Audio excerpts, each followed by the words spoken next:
In this video, I'm going to show you how to import a CSV to Getquin. Now to do this, first you want to go to the top here where it says net worth, and you want to click on it and then click on net worth again.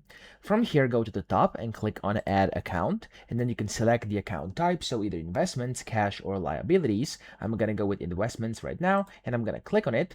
And then from here, you want to click on custom import, and you want to click on the first one where it says AI import investments transactions. So I'm going to click on that. And then from here, you have to drag and drop one or more files. And as you can see, CSV is supported. So you could either click on here to actually open up like this, or you could just drag and drop, which I'm going to do right now.